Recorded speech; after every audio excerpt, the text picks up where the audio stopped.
Hello friends, welcome to my YouTube channel Rekha Kumawat. आज हम बनाएंगे महाराष्ट्र की बहुत ही फेमस डिश बनाने वाले हैं। ये बहुत ही मज़ेदार और बहुत ही अच्छी लगती है खाने में। ये महाराष्ट्र की बहुत फेमस है, इसे यहाँ पे बहुत पसंद किया जाता है। तो आज हम इसी को बनाएंगे। तो इसके लिए लिया है मैंने यहाँ पे 1 कटोरी चने की दाल। चाहे आप कप के नाप से ले लें या कटोरी के नाप से ले लें। मैंने इस दाल को पहले भिगो दिया था 1 घंटे पहले गर्म पानी में। तो अब हम क्या करेंगे, इसी कुकर में थोड़ा सा बाउल कर लेते हैं। तो इसमें थोड़ा सा मैंने नमक डाल दिया है और थोड़ी सी डाल दी हमने इसके अंदर हल्दी, और 1 कप डाल देंगे हम पानी। मतलब जितनी हमने दाल ली है उससे थोड़ा डबल हम इसमें पानी डाल देंगे और इसे उबाल लेते हैं अच्छे से। तो यहाँ पे मैं ढक्कन बंद कर देती हूँ और इसकी 1 सीटी लगाएंगे हम। तो ज़्यादा सीटी नहीं लगानी है हमें। अब मैंने लिया है यहाँ पे 2 कप आटा। तो 1 कप के नाप से ले रही हूँ मैं। तो ये 2 कप आटा ले रहे, सिंपल आटा है हमारा। और 1 कप लेंगे हम छोटा वाला मैदा। इससे क्या होगा, मैदा से इसमें सॉफ्टनेस आएगी, मतलब इसमें बहुत सॉफ्ट और बहुत नरम बनेंगी और खाने में भी इसका टेस्ट बहुत अच्छा लगेगा। इसलिए हम मैदा ले रहे हैं। आप चाहो तो कोरे सिंपल आटे से भी बना सकते हो, लेकिन मैदा डालोगे तो थोड़ा अच्छा बनेगा। तो इसके अंदर डाल दिया मैंने स्वाद अनुसार नमक और थोड़ी सी डाल दी मैंने हल्दी, ताकि इसमें कलर हो जाए। तो कलर से हमारे पालन पूरी बहुत अच्छी दिखेगी दिखने में। और अब डालेंगे हम इसके अंदर मोरन। तो मोरन के लिए मैंने यहाँ पे लिया है 1 कप ऑयल। तो छोटा वाला 1 कप ऑयल डालना है आपको इसके अंदर। आप चाहो तो इसके अंदर घी बटर वो भी डाल सकते हो। तो अब हम क्या करेंगे, इस मोरन को अच्छे से मिला लेते हैं। हमारे आटे और तेल को अच्छे से मिक्स कर लेंगे ताकि हमारा मोरन पूरे आटे के अंदर मिक्स हो जाए। तो इस तरह से आपको मिलाना है, जिस तरीके से मैंने आपको कई बार बताया है कि आपको मोरन को किस तरीके से मिलाना है। अब हम 1 कप में पानी लेंगे और इसमें थोड़ा थोड़ा पानी डाल के इस आटे को लगाएंगे। तो इसमें थोड़ा थोड़ा पानी डाल के ही हमें आटे को लगाना है, एक साथ नहीं लगाना है, नहीं तो हमारा आटा गीला हो जाएगा। जिस तरीके से नॉर्मली हम आटा लगाते हैं बस उसी तरीके से इसे लगा के आपको तैयार करना है। तो यहाँ पे देखो, ये हमारा आटा लग के तैयार हो गया है और हमारा आटा कितना अच्छा लग रहा है और कितना सॉफ्ट बन के तैयार हुआ है। तो अब हम क्या करेंगे, इस आटे को रेस्ट देने के लिए 10 मिनट के लिए रख देते हैं, ताकि हमारे आटे में थोड़ी सी सॉफ्टनेस आ जाए। और अब हम इसके ऊपर थोड़ा सा घी लगा के रख देते हैं। तो इस आटे को रख देते हैं हम, और हम आगे की प्रोसेस चालू करते हैं। अब हम हमारे कुकर को खोल के चेक करते हैं कि हमारी दाल बनी कि नहीं बनी। मैंने इसमें 1 ही सीटी लगाई है। आपके यहाँ कितनी सीटी लगाई जाती है आप उस हिसाब से देख लीजिए, क्योंकि मैंने सिर्फ इसे हमें नरम करना है, हमें इसे मतलब मिक्स नहीं करना हमारी दाल को। जिस तरीके से आपने देखा ना, हमारी दाल बिल्कुल खड़ी है लेकिन हमारी दाल बिल्कुल अच्छे से पक चुकी है। आपको इसी तरीके से दाल को तैयार करना है। तो अभी इस दाल को मैं एक टोकरी के अंदर डाल देती हूँ, ताकि ये दाल का पानी हमारा सारा निकल जाएगा और दाल इसके अंदर रह जाएगी। अब यहाँ पे लिए मैंने एक कढ़ाई। तो कढ़ाई में डालेंगे हम 1 चम्मच भर के घी। तो इस घी को हम पूरी कढ़ाई के अंदर मिला लेंगे पहले। और अब इसके अंदर डालेंगे हम वो दाल जो हमने निकाली। उस दाल को आपको ठंडा करना है पहले। तो हमारी दाल बिल्कुल अच्छे से ठंडी हो चुकी है। ठंडा करने से क्या होगा कि इसमें पानी नहीं बनेगा। तो ये बिल्कुल इस तरीके से मैंने इस दाल को पहले ठंडा कर लिया था 10-15 मिनट। अब इस दाल को इस तरीके से मसते हुए आपको इसे चलाना है। किसी भी पलटा या चम्मच जो भी आपके पास हो, या इस तरीके से जिस तरीके से मैं मथ रही हूँ इस दाल को, उस तरीके से आपको इसे मथना है। तो आपने देखा हमने यहाँ पे सारी दाल हमारी मथ के तैयार हो गई है। जैसे हलवा बनाते हैं बिल्कुल सेम हमारी वही भी इसी तरीके से दाल हो गई। अब मैंने यहाँ पे लिया है गुड़। तो हमने छोटी वाली 1 कटोरी गुड़ लिया है। तो मैंने गुड़ को पहले कस लिया है, जैसे कद्दूकस होता है उसके अंदर हमने इस गुड़ को कस के तैयार कर लिया है।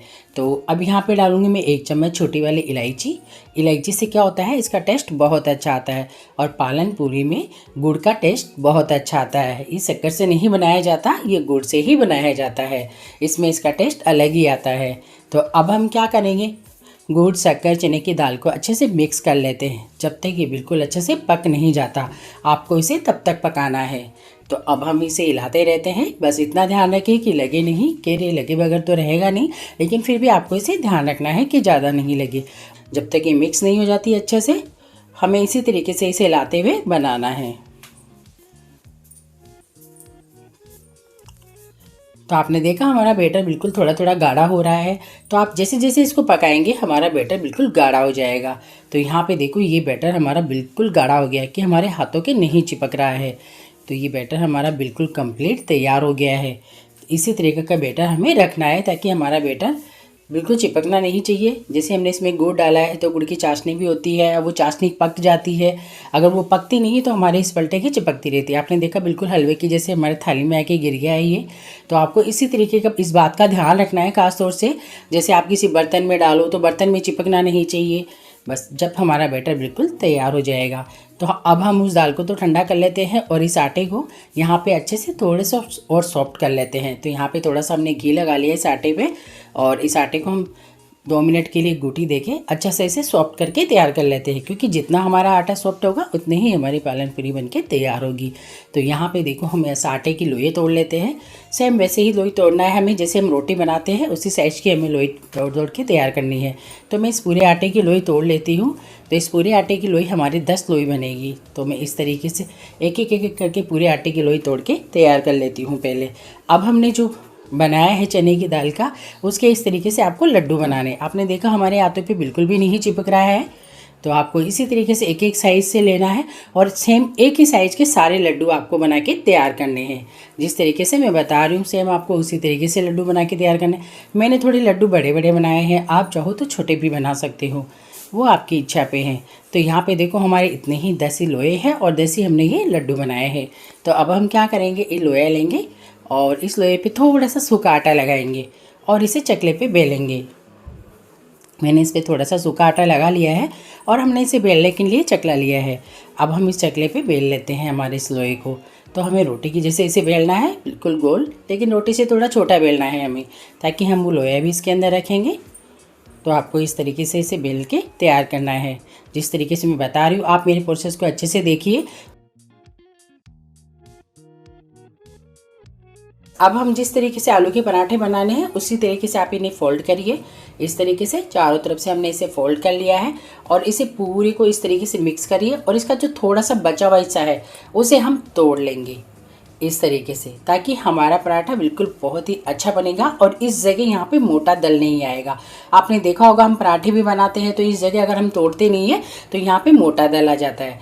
तो इसे तोड़ने का रीज़न यही है कि इसमें यहाँ पे मोटा दल नहीं आएगा।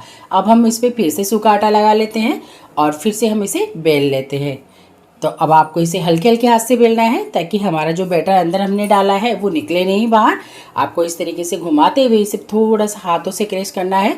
इससे क्या होगा कि हमारे पराठे बनने में बहुत अच्छे बनेंगे। आप बस बिल्कुल इस तरीके से, जिस तरीके से मैं बना रही हूँ, आपने देखा हमारा पराठे का बैटर बिल्कुल भी नहीं निकल रहा है, हमारे पालन पूरी का बैटर बिल्कुल बाहर नहीं आ रहा है और ये हमारी बिल्कुल बनके कंप्लीट हो गई है। तो अब हम इसे पका लेते हैं। तो यहाँ पे मैंने लिया है नॉन स्टिक तवा, आप चाहो तो नॉर्मली तवे पे भी बना सकते हो। तो बस इसी पे मैंने इसे डाल दिया है। अब हम इसे पलट लेते हैं, इस तरीके से पलट लेते हैं। अब इस पर डालेंगे हम चम्मच पे घी इस पर, ताकि अब इसे घी से, इसे आपको घी से ही बनाना है, क्योंकि अगर आप इसे घी से बनाएंगे तो इसका टेस्ट बहुत अच्छा आता है और अगर तेल में बनाएंगे तो थोड़ा टेस्ट कम आता है, लेकिन फिर भी बहुत अच्छी लगती है। लेकिन घी में या बटर में ही बनाना ताकि इसको खाने में आपको बहुत अच्छा लगे। सच में बहुत ही मज़ेदार लगती है ये रेसिपी। अगर आपने एक बार ही बना ली ना तो बहुत ही शानदार है, क्योंकि महाराष्ट्र की तो बहुत फेमस है ये रेसिपी। तो ये देखो हमारी बन के तैयार हो गई है। अब इसी तरीके से हम हमारे सारे पालन पूरी बना के तैयार करेंगे। तो मैंने दोबारा भी डाल दिया है, इस पर सेक लेते हैं हम इसी तरीके से, जैसे हमने पहले सेका है सेम वैसी तरीके से आपको दोबारा भी सेकना है। तो ऊपर भी इसके ये लगा दीजिए। तो यहाँ पे देखो ये हमारी पालन पूरी बनके तैयार हो गई है। लग रही है ना मज़ेदार, सच में बहुत ही मज़ेदार लगती है खाने में और बहुत ही फटाफट बन जाती है। इसे बनाने में बिल्कुल भी टाइम नहीं लगता। अगर आपने मेरे वीडियो पे नहीं देखा तो प्लीज़ ज़रूर देखिए और मेरे वीडियो को सब्सक्राइबर नहीं कर रखा तो इसी तरह की मज़ेदार वीडियो देखने के लिए मेरे चैनल को सब्सक्राइब जरूर करें और मुझे कमेंट बॉक्स में कमेंट करके ज़रूर बताएं कि आपको ये मेरी रेसिपी कैसी लगी। लेकिन मुझे तो बहुत अच्छी लगी, आपको कैसी लगी प्लीज़ मुझे कमेंट में ज़रूर बताएं और आपने बनाई है नहीं बनाई वो भी मुझे कमेंट में ज़रूर बताएं, क्योंकि बहुत ही मज़ेदार बनी है। अगर इसे गरम गरम दूध के साथ खाएं तो खाने का टेस्ट डबल हो जाता है। तो इसे आप ज़रूर बनाएं, ज़रूर खाएं और मुझे कमेंट में ज़रूर बताएं कि आपको ये रेसिपी कैसी लगी। तो यहाँ पे ये हमारे 10 की 10 पालन पूरी बनके तैयार हो गई है। आपने देखा कितनी फटाफट और कितनी मज़ेदार बनी है ये और लग भी कितनी अच्छी रही है, ऐसा लग रहा है कि अभी खा ले इसे गरम गरम। और ये गरम गरम तो सच में बहुत ही मज़ेदार लगती है और कितनी सॉफ्ट और कितनी अच्छी बनी है। अब मैं आपको इसे निकाल के दिखाती हूँ कि देखो बिल्कुल हमारा बैटर अंदर से बाहर बिल्कुल भी नहीं आया है। सच में बहुत ही मज़ेदार बनी है और बहुत ही सॉफ्ट बनी है। इतनी सॉफ्ट बनी है कि जिनके दांत भी नहीं हो वो भी इसे खा ले, और बहुत ही आसानी से। और इसके अंदर जो बैटर भरा हुआ है वो कितना अच्छा लग रहा है, और हमारा बैटर एक भी बाहर नहीं निकला है।